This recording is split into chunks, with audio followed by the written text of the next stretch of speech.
2022 को शुभ उपलक्ष्यमा सर्वप्रथम तपाईलाई शुभकामना व्यक्त गर्न चाहन्छु। आज मुलुकमा लोकतन्त्र स्थापित भएको छ, देश लोकतान्त्रिक पद्धतिमा अघि बढिरहेको छ। अघिल्लो वक्ता मित्रहरूले यो विषयमा धेरै कुरा तपाईहरुलाई भनिसक्नु भएको छ। नेपालमा लोकतान्त्रिक पद्धतिको सुरुवात मंगोल नेशनल अर्गनाइजेसनका संस्थापक प्रेसिडेन्ट युग पुरुष महामानव डाक्टर गोपाल गुरुङ ज्यूले सुरु गर्नुभएको सबैमा जगजाहेरै छ। उहाँले नै लोकतन्त्रको निम्ति लड्नुभयो, जेल सहनुभयो र भूमिगत पनि हुनुभयो। उहाँले व्यक्तिगत रूपमा 1952 देखि लोकतन्त्र, धर्मनिरपेक्ष र प्रान्तीयताको लागि उहाँले आवाज उठाउनु भयो। त्यही आवाज उठाइरहँदाखेरि 1989 1 जनवरीको दिन संस्थागत रूपमा मंगोल नेशनल अर्गनाइजेसन स्थापना गर्नुभयो र त्यही मंगोल नेशनल अर्गनाइजेसन स्थापना गरेसँगै नेपालमा लोकतान्त्रिक पद्धतिको उहाँले संस्थागत रूपमा आवाज उठाएको तपाईँ हामीलाई सबैलाई थाहा छ। अहिले हामी बोल्न पाएका छौँ, लेख्न पाएका छौँ र आफूले चाहे अनुसार गर्न पाएका छौँ। यो लोकतन्त्रमा त्यो कुराको सम्भव भएको छ। अहिले नेपालमा लोकतान्त्रिक पद्धतिलाई आत्मसात गर्ने राजनीतिक पार्टीहरूले हिजो मंगोल नेशनल अर्गनाइजेसन र मंगोल नेशनल अर्गनाइजेसनका फाउन्डर प्रेसिडेन्ट महामनाव डाक्टर गोपाल गुरुङज्यूलाई एउटा पागलको संज्ञा उहाँले दिएकै हो। यो गुरुङको छोराले नेपालमा लोकतन्त्र ल्याउने रे भनेर खिचिट्युरी नगरेको होइन। हामीले देखेका थियौँ हिजोसम्म लोकतन्त्रको विरोध गर्ने यिनै राजनीतिक पार्टी, तथाकथित राजनीतिक पार्टी भन्छौँ हामी, किनभने यिनीहरूले लोकतन्त्रको निम्ति कहिले लडेन। यिनीहरूले लड्नु त केवल तपाईँ हामी यहाँका मूलवासी मंगोलहरूलाई कसरी लडाउन सकिन्छ, यहाँका मूलवासी मंगोलहरूलाई कसरी दबाउन सकिन्छ त्यसको निम्ति मात्रै यहाँका शासकहरू जो विदेशी बाहुन क्षेत्रीहरूले त्यही मात्रै सूत्र प्रयोग गरे र अहिले पनि गरिरहेको छ। नेपाल लोकतन्त्र घोषणा भएको छ।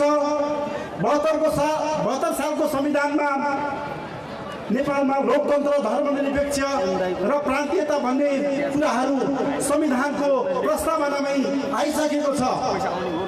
तर नेपालमा यहाँका बाहुन क्षेत्रीहरूले लोकतान्त्रिक पद्धतिको विश्वव्यापी मान्यतालाई एउटा कुल्चिने काम गरेको छ। अहिले शक्ति र सत्ताको आडमा लोकतन्त्रको बदनाम गर्ने कामहरू यहाँका बाहुन क्षेत्रीले गरिरहेको छ। हामीले देखिरहेका छौँ लोकतन्त्रलाई संस्थागत गर्ने होइन, लोकतन्त्रलाई बदनाम गर्ने बाहुन क्षेत्रीहरू अहिले पनि बिगबिगै रूपमा तपाईँ हामीले देखिरहेका छौँ। अहिलेका कांग्रेस, एमाले, माओवादी, राप्रपा भन्ने राजनीतिक पार्टीका बाहुन क्षेत्रीय नेताहरूले लोकतन्त्रको फाइदा लिएर लोकतन्त्रकै विरोध गरिरहेको तपाईँ हामीले देखिरहेका छौँ। मंगोल नेशनल अर्गनाइजेसनले अब त्यो कुरालाई स्वीकार्दैन। बाहुन क्षेत्रीहरूले यहाँका तमाम मूलवासी मंगोलहरूलाई अधिकारविहीन बनाएको सत्य तथ्य कुरा छँदैछ। अघिल्लो वक्ता मित्रहरूले भन्नुभयो धेरै बाहुन क्षेत्रीहरूको मात्रै मंगोल नेशनल अर्गनाइजेसनले विरोध गरिरहेको छ भन्ने तपाईहरुलाई आभास भएको होला। मंगोल नेशनल अर्गनाइजेसनले बाहुन क्षेत्रीलाई त्यतिकै हामीले बाहुन क्षेत्रीको विरोध गरेको होइनौं। अहिले संसार 21औं शताब्दीमा आइसकेको छ, तर तपाईँ हामी यहाँका मूलवासी मंगोलहरूलाई एउटा मानवको दर्जा दिएको छैन। यो संविधानमा लोकतन्त्रलाई यो संविधानले स्वीकार्यो, लोकतान्त्रिक पद्धतिलाई यो संविधानले स्वीकार्यो, तर यहाँका बहुसंख्यक मूलवासी मंगोलहरूलाई यो संविधानले अहिले पनि स्वीकारेको छैन। संविधानमा बाहुन क्षेत्रीहरूले आफ्नो अस्तित्व स्वीकारेको छ, आफ्नो अस्तित्व कायम गरेको छ। खस आर्यको आफ्नो अस्तित्व कायम गरिरहँदा यहाँका मूलवासी मङ्गोलहरूलाई देशविहीन बनाउने कसरत गरिरहेको छ। त्यो अब तपाईँ हामीलाई यहाँका मूलवासी मङ्गोलहरूलाई अब स्वीकार छैन। संविधानमा खस आर्य लेखिरहँदा फेरि तपाईँ हामीलाई आदिवासी र जनजाति, पिछडी वर्ग, दलित, मुस्लिम, मधेसीको नाममा तपाईँ हामीलाई चाहिँ एउटा अस्तित्वविहीन बनाउने कुचेष्टा गरिरहेको छ। मङ्गोल नेसनल अर्गनाइजेसन अब त्यसको विरोध गर्दछ र हिजो महामन्त्री डाक्टर गोपाल गुरुङज्यूले विरोध गर्नुभएको थियो र विरोध गरिरहँदा उहाँकै त्यो जुन विरोध गरिरहनु भएको थियो त्यही सिलसिला हामी अहिले पनि जारी राख्छौँ, किनभने हामी एउटा मानव भएर बाँच्न पाइरहेको छैनौँ। संसारले यहाँका मूलवासी मङ्गोलहरूलाई मङ्गोल भनेर चिन्छ, तर नेपालमा हामीलाई मूलवासी मङ्गोल भन्न दिइरहेको छैन। कसले दिएन त त्यो तपाईँ हामीले बुझ्ने कि नबुझ्ने अहिले? किनभने संविधान बनाउने 2072 सालको संविधान बनाउने अहिलेकै बाहुन क्षेत्रीहरू हुन्। तपाईँ हामीले देखिरहेका छौँ अहिलेकै केपी शर्मा ओलीदेखि लिएर पुष्पकमल दाहालदेखि लिएर शेरबहादुर देउबादेखि लिएर बाबुराम भट्टराईहरूले नै अहिलेको संविधानको मस्यौदा खोज्ने काम गरेको थियो। उसलाई थाहा थिएन नेपालमा 2 वर्णको मान्छेहरू छ भनेर थाहा थिएन, थाहा थियो, तर उसले जानी तपाईँ हामीलाई चाहिँ एउटा अस्तित्वविहीन बनाउन खोजिरह्यो र खोज्यो पनि। अब तपाईँ हामीले चिन्नुपर्छ, यस्ता बाहुनहरूलाई तपाईँ हामीले अब विश्वास गर्नु हुँदैन।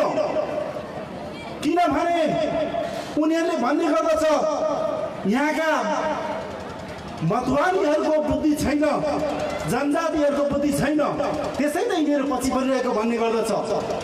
साँच्चै नै बाहुन क्षेत्रीहरूको बुद्धि हुने हो भने, उनीहरू शिक्षित हुने हो भने नेपाल अहिले विश्वकै सबभन्दा आर्थिक रूपमा सम्पन्न मुलुक भइसक्यो। तर नेपाल विश्वकै एउटा गरिब मुलुक कसरी बन्यो त? अघि मित्रहरूले भन्नुभयो यो गरिब मुलुक बनाउने हात कसको छ? यहाँका राई, लिम्बू, गुरुङ, नगर, तराईका मेचे, धिमाल, कोचे, चौधरीहरूको छ त? त्यो कदापि छैन। यो गरिब मुलुक बनाउने सम्पूर्ण जिम्मा बाहुन क्षेत्रीको हातमा छ, किनभने बाहुन क्षेत्रीले यो देश चलाइरहेको छ। यो देशमा 80% हामी छौँ, तर 20% बाहुन क्षेत्रीहरूले ढाली बोली गरेर चाहिँ देशलाई कङ्गाल भनिरहेको छ। यो देश स्वर्ग जस्तो देश, यो देश एउटा सुसम्पन्न भएको देश, यो प्राकृतिक रूपले भरिभराउ भएको मुलुक अहिले एउटा उनीहरूले चाहिँ एउटा कङ्गालको रूपमा विकसित गरिरहेको छ। यसो गरिएर तपाईँ हामीले उनीहरूलाई पूजा गर्ने हो त? कदापि हामी गर्दैनौँ। उनीहरूले गाली गर्ने हो, किनभने यो देश बिगार्ने उनीहरू हो। र अर्को कुरा, हिजो हामी यो देशमा मालिक थियौँ, हिजो यो देशमा हामी हुकुमवासी थियौँ, तर अहिले हामी सुकुम्बासी परिणत भएका छौँ। म एउटा तराईवासीको हैसियतले हिजो मेरो पुर्खाहरू यो देशका जमिदारहरू थिए, आज ती जमिदारको छोराहरू हामी अहिले सुकुम्बासी परिणत भएका छौँ। हाम्रो जमिनहरू लुट्ने काम भएको छ, भूमि सुधारको नाममा हाम्रो जमिनहरू खोज्ने काम भएको छ। अहिले 100 बिघा जमिन बाहुन क्षेत्रीको नाममा छ, हजारौं बिघा जमिनको मालिक उनीहरू छ, तर भूमि सुधार उनीहरू लागू हुँदैन। तपाईँ हामी हिजो सर्वभरा थियौँ, तपाईँ हामी हिजो जमिनदार थियौँ, तर तपाईँ हाम्रो जमिन लुट्नको निम्ति भूमि सुधार ऐन जस्तो ऐन लागू गरेर तपाईँ हाम्रो जमिन लुट्ने काम गरेको छ। मङ्गोल नेसनल अर्गनाइजेसनका संस्थापक प्रेसिडेन्ट महामन्त्री डाक्टर गोपाल गुरुङज्यूले एउटा दूरदर्शिता अपनाउँदै मङ्गोल नेसनल अर्गनाइजेसन स्थापना गरिदिएर तपाईँ हाम्रो आँखा खोल्ने काम गरेको छ। हामी बाहुन क्षेत्रीहरूसँग टेबल टक गरेर हामी वार्ता गर्न तयार छौँ, हामी वार्ता गर्न तत्पर छौँ, तर उनीहरू वार्ता गर्न तयार छैन। किनभने उनीहरूले अहिलेसम्म तपाईँ हामीलाई एउटा ढाँट लिएर छल्ने काम मात्र गरिरहेको छ, र ढाँट लिएर छल्ने काम सधैँभरि हुँदैन। एउटा विश्वव्यापी मान्यता के छ भने धेरै जनसङ्ख्या भएको मानिसहरूलाई अथवा धेरै ठुलो जनसङ्ख्या भएको समूहलाई थोरै समय मात्रै ढाँट्न सकिन्छ, तर त्यो धेरै समय ढाँट्न सकिँदैन। अहिले बाहुन छेत्रीहरूले चाहेर पनि नचाहेर पनि लोकतन्त्र स्वीकार गर्नु पर्यो। किनभने उनीहरूको यो मुद्दा थिएन। यो मुद्दा त मङ्गोल नेसनल अर्गनाइजेसन र महामना डाक्टर गोपाल गुरुङको मुद्दा थियो, तर पनि उनीहरू स्वीकार्न बाध्य भयो। किनभने उनीहरू यो देशमा बाँच्नु छ, यो देशमा बस्नु छ, तसर्थ यो देशमा उनीहरूले त्यो लोकतान्त्रिक पद्धतिलाई स्वीकार्नु पर्यो। अब पनि फेरि पनि यहाँका बाहुन क्षेत्रीय शासकहरूले हाम्रो हक अधिकार नदिएर तपाईँ हामीलाई चाहिँ पेल्न खोज्छ भने मङ्गोल नेसनल अर्गनाइजेसनले भनिरहेको छ, हामी भनिरहेका छौँ, यो सत्य कुरा हो। यो तपाईँ बाहुन क्षेत्रीहरूलाई तपाईँ मङ्गोल नेसनल अर्गनाइजेसनले धम्की दिएको पनि होइन। हिजो जसरी भारतमा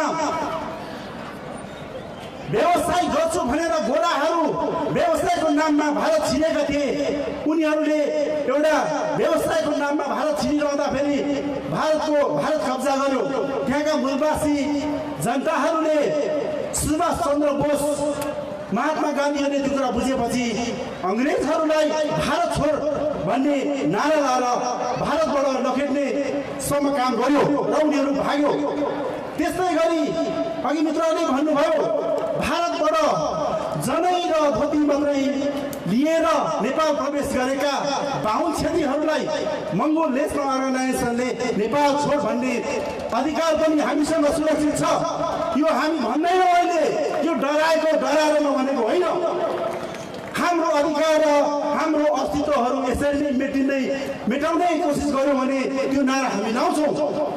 किनभने यो देश भनेको यहाँका मूलवासी मङ्गोलहरूको हो, यो इतिहासले बताइरहेको छ। अझै तपाईँहरूले जानिराख्नु भएको छ, पढिराख्नु भएको छ।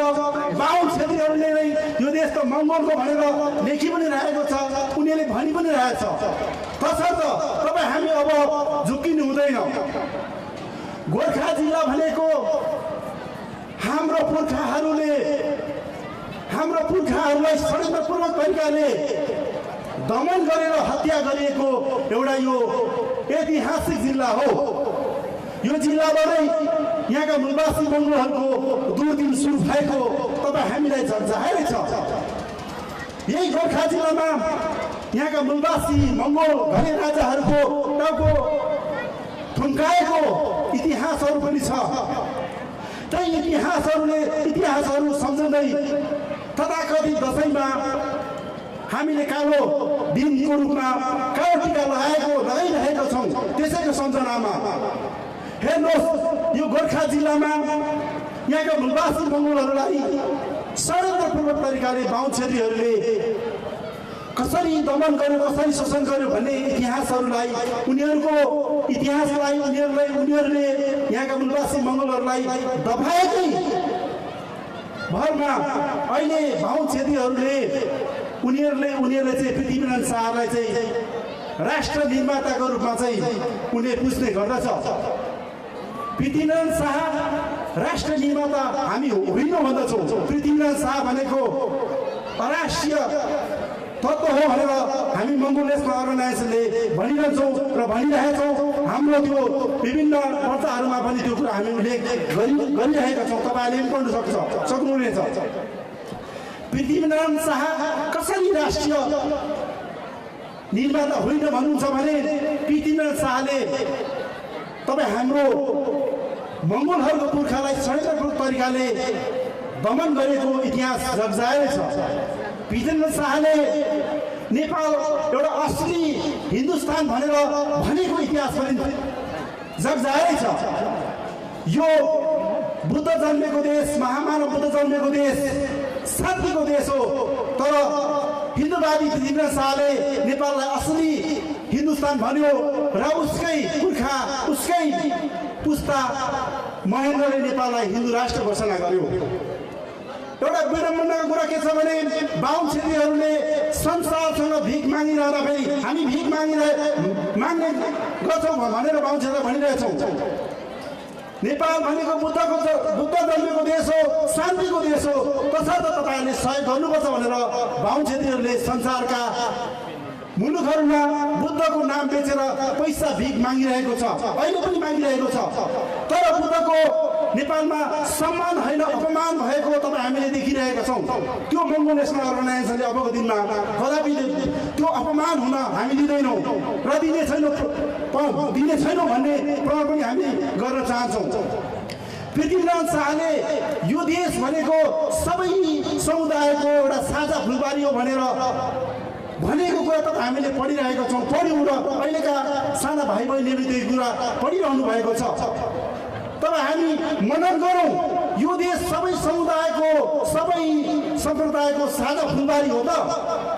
अहिलेसम्म हेर्नुहोस्, नेपालमा बाहुन छेत्री बाहेक कुनै पनि समुदायहरू फलेको र फुलेको तपाईँ हामीले कदापि देखेका छैनौँ। यो देश सबैको साझा फुलबारी हो भने सधैँ बाहुन छेत्रीहरू मात्रै किन फुलिरहने? यहाँका गुरुङ मगर तामाङ भोटे शेर्पा तराईका रिमाल मेचे कोचेस चौधरी सतार दरबारहरू किन सधैँ फुल्न सकेन? के कारणले फुल्न सकेन? यदि सबैको साझा फुलबारी हो भने सबै फुल्न सक्नु पर्थ्यो र फुलेको हुनु पर्थ्यो। तर बाहुन छेत्रीहरूले तपाईँ हामीलाई कहिले फुल्न दिएन।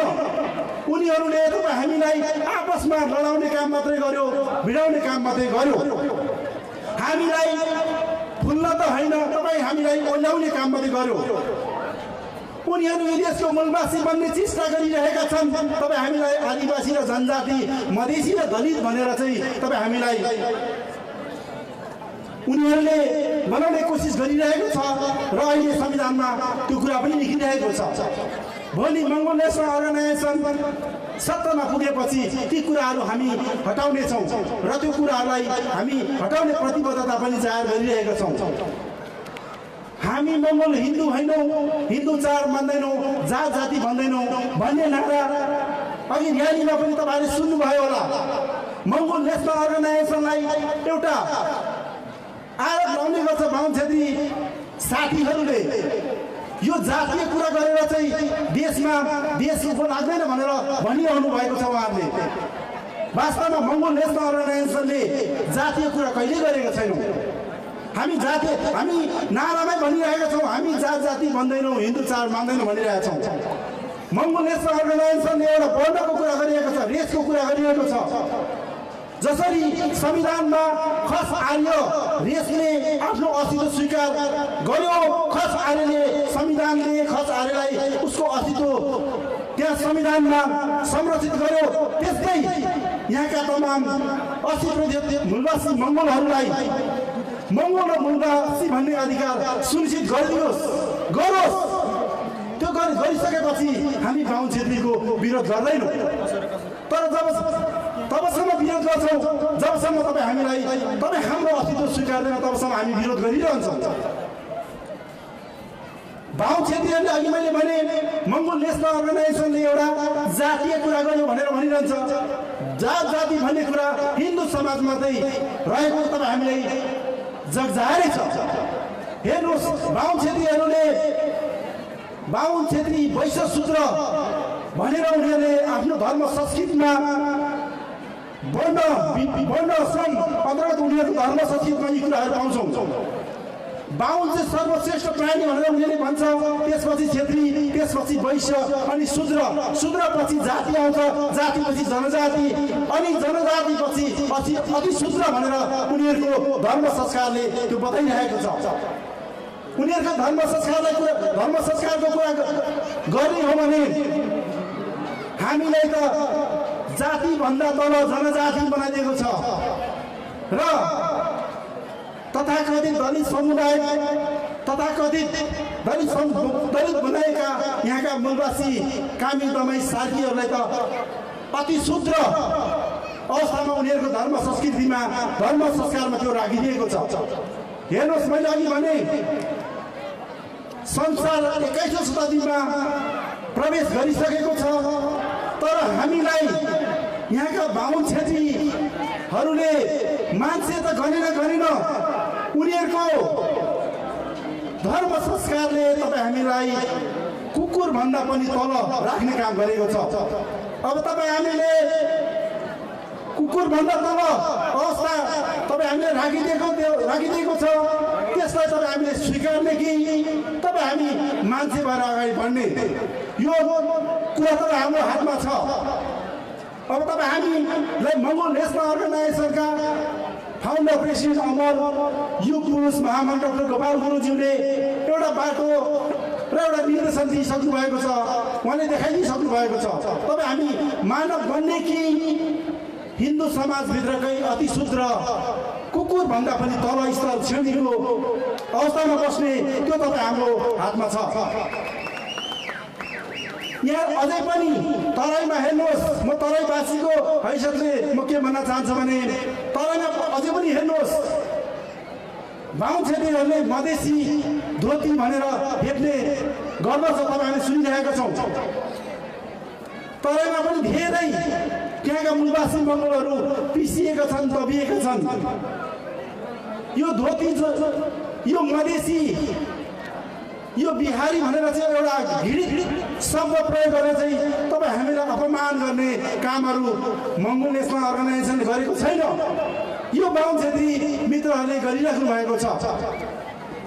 उहाँहरू पढ-लेखेको भन्नुहुन्छ, तर उहाँले डिग्री छ, डिग्री गरेको, मास्टर गरेको भनेर भन्नुहुन्छ, तर व्यवहारमा त तपाईँ हामीलाई मधेसी धोती, तपाईँ हामीले जनजाति, तपाईँ हामीलाई मतुवाली भनेर चाहिँ एउटा घृणित शब्द प्रयोग गरिरहनु भएको छ।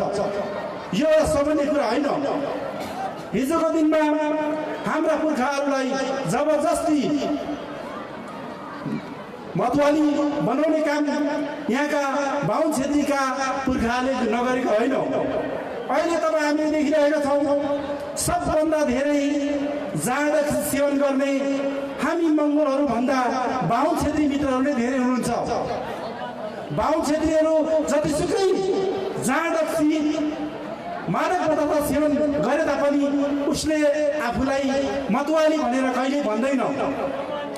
तर तपाईँ हामी मूलवासी मङ्गोलहरू जो चाहिँ मास्टर डिग्री गरेका छौँ, तर हामी एउटा गर्वका साथ भन्छौँ म मतुवालीको छोरा भनेर गर्वका साथ भन्छौँ। हेर्नुहोस्, तपाईँ हाम्रो शिक्षा कहाँसम्म छ। मतुवाली उसलाई भनिन्छ जसले जाँड सेवन गर्छ, उसलाई मतुवाली भनिन्छ। तर हाम्रो मान्छेहरूको बुद्धि दिमाग भनेको ऊ पढिरहेको छ, जाँड सेवन गर्दैन, मादक पदार्थ सेवन गर्दैन, तर आफूलाई मतुवाली भन्न गर्व गर्छ। यो जबसम्म यो मानसिकताबाट तपाईँ हामी माथि उठ्दैनौँ तबसम्म तपाईँ हाम्रो समाजलाई तपाईँ हामीले माथि उठाउन सक्दैनौँ। हेर्नुहोस्, तपाईँ हामीलाई बाहुन छेत्रीहरूले राणा शासनकै बेलामा पहिलो र दोस्रो विश्वयुद्धको नाममा तपाईँ हामीलाई चाहिँ एउटा विदेशमा बिर्थैमा मनाउने काम गर्यो। न हामी जापानसँग न हाम्रो दुश्मन थियो, न त हाम्रो दुश्मन भारतसँग नै थियो, न त हाम्रो दुश्मन अन्य राष्ट्रहरूसँगै थियो। तर पनि बाहुन छेत्रीका पुर्खाहरूले तपाईँ हामीलाई जबरजस्ती पहिलो र दोस्रो विश्वयुद्धको नाममा तपाईँ हामीलाई मनाउने काम गर्यो। अहिले पनि तपाईँ हामीलाई मनाउने काम गरिरहेको छ।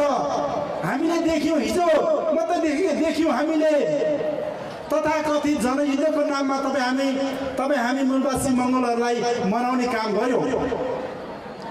तथाकथित जनयुद्धको नाममा माओवादीहरूले 17,000 तपाईँ हाम्रै मूलवासी मङ्गोलका छोरा छोरीहरूलाई मनाउने काम गर्यो। यहाँका शोषण र दमनमा परेका जनताहरूको मुक्तिको निम्ति हामी आन्दोलन गरेका हौँ, तपाईँहरू उठ्नुपर्छ भनेर बाहुन छेत्रीहरूले माओवादीको नाममा तपाईँ हामीलाई लडाउने र मनाउने काम गर्यो। हेर्नुहोस्, माओवादीहरूले तपाईँ हाम्रो हक अधिकार सुरक्षित गर्ने थियो भने तपाईँ हामीले माओवादीलाई भोट नदिएको होइन, उनले जिताएको पनि हो। तर उनीहरूले तपाईँ हामीलाई अधिकार त दिएन। अहिले हेर्नुहोस्, उनीहरूको छोराछोरी सुकिला मुकिला भएर हिँडिरहेका छन्। तपाईँ हाम्रो छोराछोरीको अवस्था कस्तो छ र समयको पाबन्दीलाई नजर गर्दै यहाँ उपस्थित भइदिनु भएकोमा तपाईँलाई पुनः म धन्यवाद व्यक्त गर्न चाहन्छु र फेरि पनि यस्ता कार्यक्रममा तपाईँहरूलाई फेरि पनि आएर तपाईँहरूकोमा उपस्थित रहने बाचा गर्दै अहिले यहाँ समक्ष बिताउन चाहन्छु। हस्त जय मङ्गोल।